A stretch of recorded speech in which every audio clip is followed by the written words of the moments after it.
So a few days ago, I put out a community post asking you guys if you'd be interested in seeing the return of Doctor Who leak rumour Reddit videos, and the overwhelming majority of you said yes. And being one who is happy to please, I thought, why not? We'll take a look at a few of the Reddit rumours that have come out of, well, Reddit. But before we get into it, if you could just do me a teeny tiny little favour and click that subscribe button, I'd be very much appreciative. We're trying to get to 11,000 subscribers as quickly as possible, we're almost there. Give me the little push towards the end, I'd be greatly appreciative. Obviously, it's worth noting here that these are just from Reddit and are just being read for fun. Doesn't mean they're going to happen. Some things might turn out to be true, as we know the Timeless Child actually got leaked on Reddit before it was officially revealed in episodes, so they do have some track record of getting things right, although a lot of the Series 13 stuff turned out to be false. So yeah, this is more just a fun exercise than it is me saying any of these things are going to happen explicitly. But with that said,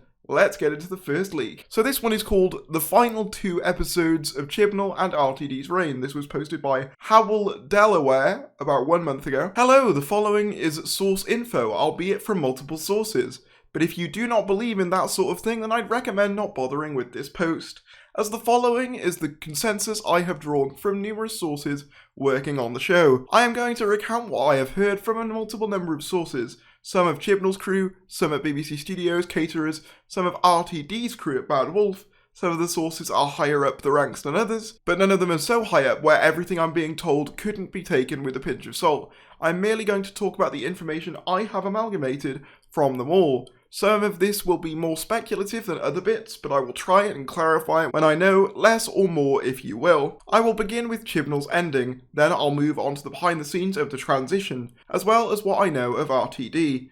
I know the least about RTD compared to what I know about Chibnall for Series 13 and the specials, which, side note, just adding in my own commentary here, makes sense, as obviously I know people who, I guess, have people who tell them things about the sort of production over at BBC Studios and over at the main Doctor Who branch with Roflock and stuff, but obviously now that the crews are all changing over to Bad Wolf, obviously a lot of those sources aren't very useful, so that does kind of make sense, as it has been a bit tougher to get sources. Also, they haven't gone into filming for RTD yet, so it's unlikely anything I tell you now is even that concrete. For example, originally Series 12 was intended to be broadcast in autumn of 2019, but after Series 11's success was posted to January 2020, I think that means postponed, to give Chibnall more space for his vision.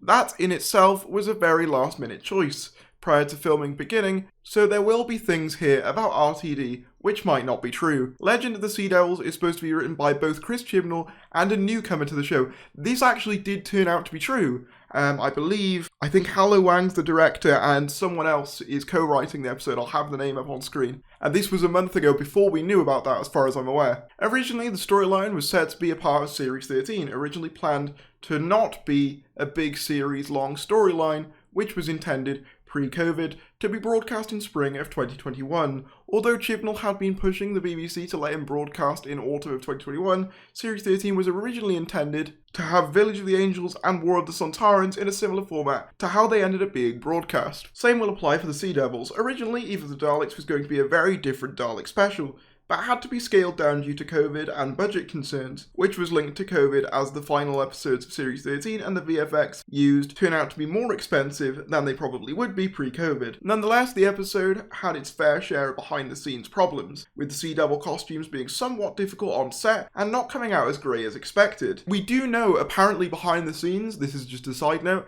that the pirate hat, which is apparently seen in the episode, is only seen in a couple of scenes on top of a Sea Devil's head because apparently it kept falling off. So that's just a little anecdote which perhaps does actually give a bit of validity to this leak. Therefore, VFX have been used, you can see this in the trailer, to make them look less rubbery, which is how they have been described. Unsurprisingly, the episode will not link heavily into the series storylines. However, the relationship between the Doctor and Yaz will be an underlying plot thread, much like how it was in Eve of the Daleks. The idea for the plot thread is for the Doctor never to explicitly say "I love you" to Yaz, but to have it be implied that the Doctor has similar-ish feelings, yet is more afraid to actively approach them, in a way. However, in the Centenary special, you will see the two of them kiss, albeit in a non-romantic context, sort of. I'll get to that in a minute. The Sea Devil story in regards to quality is supposed to be similar to the quality of War of the Centaurans, in that it is a very watchable return of an old foe. In a not enormously complex storyline, the historical elements will also come into play in a similar capacity. The actual finale though, the Centenary special, is said to be 75 to 90 minutes in length. Feature length is the phrasing, and I have been told it's one of the longest episodes ever, so expect something in the 75 to 90 minute region, much like End of Time Part 2 and Revolution of the Daleks. The story will 100% feature the return of the Dewan Master and Unit, who will be instrumental to the plot. It shall also feature the Fugitive Doctor played by Jo Martin, things we basically already know, but I am told she will not be a main character or a cameo, more a supporting role. I will note that a lot of this episode is being kept very secure by Chibnall, unless you're the box guy, who doesn't want to spoil it. So I have been giving a lot of conflicting descriptions of some plot points, with it being suggested that Chibnall has recorded several endings to ensure it doesn't leak. I believe he did a similar thing to certain episodes of Broadchurch, but I wouldn't know which as I've never watched it. Nonetheless, I'm pretty sure that the Timeless Child plot will be important, but without Chibnall ever fully revealing anything to help ensure the storyline is kept a mystery. Now, I'm not quite sure what that refers to in that nothing is fully revealed about the Timeless Child, because quite honestly, if not enough is expanded upon, then the whole arc is going to feel like a massive waste of time. My impression is that the Timeless Child will be left in such a way in that the arc is satisfyingly concluded, thereby not leaving any baggage for the next showrunner. I say it like that because Chibnall wasn't 100% sure who the next showrunner would be at the time he was filming the episode. All the same, I do know for a fact that the Doctor and Yaz will kiss, in a similar context to the Nine and Rose kiss in Parting of the Ways. That will not actually be how the Doctor regenerates though. I think it's something along the lines of her being mortally wounded after that kiss scene. The scene in the park caught during filming takes place with 13, Dan, and Graham. Graham will sort of be the jumping off point for the episode. Ryan will not feature as Toes and Cole throughout the episode. Graham and Dan will sort of have an amusing bromance thing going on, and at the end, they both go off together in such a way to suggest that the two of them will have a Django and Lightfoot Big Finish-esque box set in a few years' time. Interesting to note that Toes and Cole won't be coming back. I kind of guessed that, given that we've seen nothing of Toes and Cole via filming, and he really doesn't seem to want to be involved in Doctor Who all that much. The idea of John Bishop and Bradley Walsh having a sort of bromance type thing makes sense, as they are virtually the same character. And yeah, it's definitely the sort of thing that Big Finish would make a box set out of. The final scene with the companion is between the Doctor and Yaz. That is the scene set in the TARDIS, and was the last recorded scene featuring Jodie. A lot will remain unsaid, as the Doctor prepares to face off against either the Division or the Master or both. Even that is unclear from the rumours I have heard, with the Doctor and Yaz having an emotional, tear-jerking interaction before Jodie sends Yaz away. Using a similar tactic to Nine in Parting of the Ways, then a final confrontation takes place. Not entirely sure what happens here. Then the Doctor survives, but is in a situation where she has to regenerate. I have heard 3 alternatives for how 13 actually regenerates. Wow, that is a lot. Again, I don't know if all 3 of these were filmed, but I know for a fact that all 3 scripts were circulated. The first I had heard was that she regenerates on the floor of the TARDIS, after seeing the coordinates for Gallifrey, which in this version had allegedly returned, which obviously is not true, because they said the regeneration won't be in the TARDIS, I was just about to say, thus leaving me with the 2 others I have heard. The first is that the Doctor will regenerate on a planet like Calm, or something like that, where a regeneration is forced into occurring by an external force, like the Sisterhood. The other is a Dr. Falls style scenario with the Doctor regenerating on an alien battlefield, if that makes sense. My guess is on the former rather than the latter, based on what I know RTD has planned for the 60th. The thing about this, right, is that all of this seems fairly plausible, but that's the thing, it's so vague that, of course it's going to. The fact that they haven't gone into specifics makes it more likely, but that doesn't necessarily make the leak itself more plausible.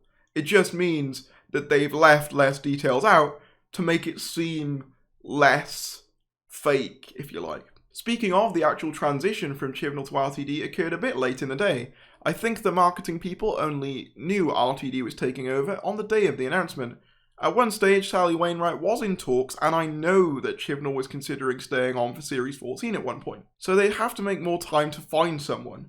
as otherwise they'd have to go on hiatus for a little while, most likely a year or two, until someone suitable was found. My understanding is that the BBC were under the impression that Chibnall would stay around until the 60th, and at least one or two more series, so looking for a successor wasn't that important. Inevitably, RTD came in, having heard about the situation, and the BBC fell in love with its MCU-esque plans for Doctor Who, something we have heard a lot about in the press as of recent.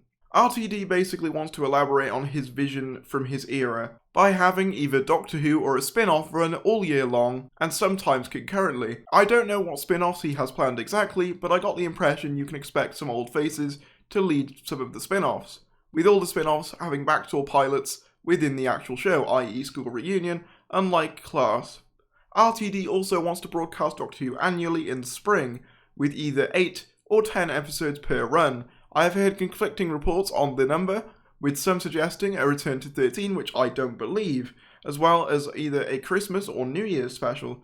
The special will be dropped for 2022 to 2023, and might be as well for 2023 to 2024, but from 2024 to 2025 onwards, you can expect to see a return. Okay, so we won't be getting a Christmas special for the next 2 years then, if this is to be believed, which would be kind of sad, but I guess understandable. I mean, I wouldn't expect anything this year anyway, to be honest, given that the announcement said 60th anniversary and beyond. That implies to me that, you know, we're not going to see anything of RTD until at least late 2023. For the 60th anniversary, RTD will be showrunning 3 specials featuring Tennant as a variation of the 10th Doctor, again something we've heard before. Not the Meta-Crisis Doctor, but it will be something that explains why David looks a good bit older. I can imagine it'll be similar to a curator thing. I know for certain Catherine Tate will reappear in one of the specials, not necessarily as Donna. Now, she has said that she hasn't been contacted, so that would kind of run counter to this rumour, I suppose. Although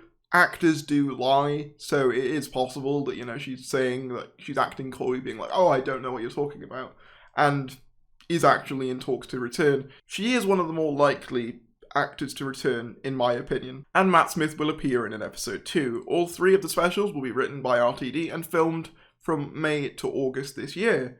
Interesting that they say May and not April, because that's when a lot of things say that filming is expected to start. So expect an announcement in the coming months. After that, they will be filming the actual Series 14 set to air in spring 2024, which will feature the 14th Doctor. It is possible that they only start filming, though, after the centenary special airs, to keep the 14th Doctor's identity a surprise.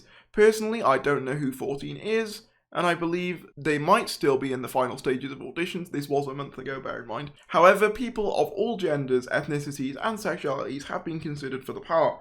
I do not expect 14 to be a big name, but I would anticipate them most likely having a similar to charisma to Tennant and Smith, which would make sense, as they are, whether you like them or not, the most popular archetypes for Doctors in the modern era. I have heard that, for the spin-offs, RTD has considered a variety of ideas. One that I personally was intrigued by was an animated Doctor Who, with past iterations voicing the actors, which could also be a co-production with Big Finish, potentially.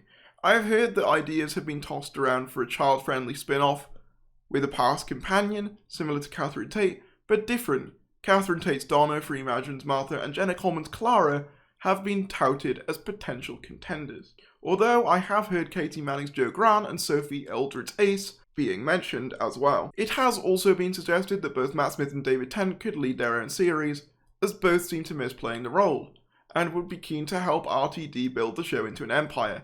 Jodie Whittaker has also been considered to return for a cameo in an episode, like Luke in The Mandalorian, or to appear in an event sort of series. In addition, a Torchwood revival has been suggested, but might be unlikely given the controversy surrounding John Barrowman. If it is not revived, it has been suggested that a different show could take its place, which would be aimed at a similar demographic, but have a different plot line and location. Most interestingly of all, a Paul McGann spin-off was suggested, as RTD has a soft spot for him, and feels guilty that he never gave him a full era, with the same going for Joe Martin. However, both of these are unlikely, as BBC Studios do not wish to confuse audiences by having 2 Doctors ongoing at the same time, yet they'd be cool with a Tennant and Smith series.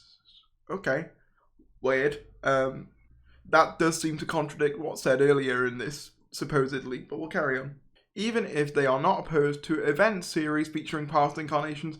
Okay, so what this is basically implying is they are fine with big, like, sort of Marvel-style event crossovers, but they don't want sort of individual Doctors leading their own series outside of whoever the current one is, which I guess kind of makes sense, but yeah, I still want a Paul McGann spin-off. As for the writers, I know that RTD has heavily considered a whole group of new writers, including some from Big Finish, with some being commissioned for episodes in Series 14. Out of the older writers, I know RTD and Moffat are good friends, and that Moffat has been asked to write for Series 14, but is unsure if he has the time or if he wants to rain on RTD's parade, so do not expect him to write for Series 14, but perhaps in Series 15 and onwards, you can expect an episode written by him. Oh, I'd love that. Again, take everything with a pinch of salt, but I have heard these pieces of information from multiple sources along separate parts of the pipeline, and on different pipelines entirely. Interested to hear your thoughts below. So, there's a few things about this that sort of ring true, most notably the fact that they predicted that the Sea Devil episode was going to be co-written, I believe, before that was officially announced. And also, I believe they make mention of a couple other things as well, which sort of give it a little bit of legitimacy. At the same time, this does feel incredibly like a greatest hits compilation of all the rumours that have been circulating about RTD's new era, and I guess just the rest of Doctor Who over the last couple of months, which makes it sound more credible, but at the same time, it's very easy to just sort of collate all of the stuff we've already heard into one thing, and basically, you know, make something up based on that. Am I saying that that means this has got completely no credibility? No, but am I also saying that it's sort of a bit unlikely? Yeah, kind of. But let me know what you guys think about this leak in the comments below. It's really fun doing leaks again, I'm not going to lie, I have missed it. Like this video if you enjoyed, comment down below, subscribe if you're new, and I will see you later. Shout outs to Debs Iona, Simon Ashley, Steve Safaro, Shane Smith, Patrick Mewson, Ree Kevin, Seb Lowndes, Jay Monroe, Preston, Hash Shandycoot, and Human Being. If you want to become a member, feel free to do so. It really helps out. You get exclusive posts, shout outs in every video, and even your own badge and custom emojis to use.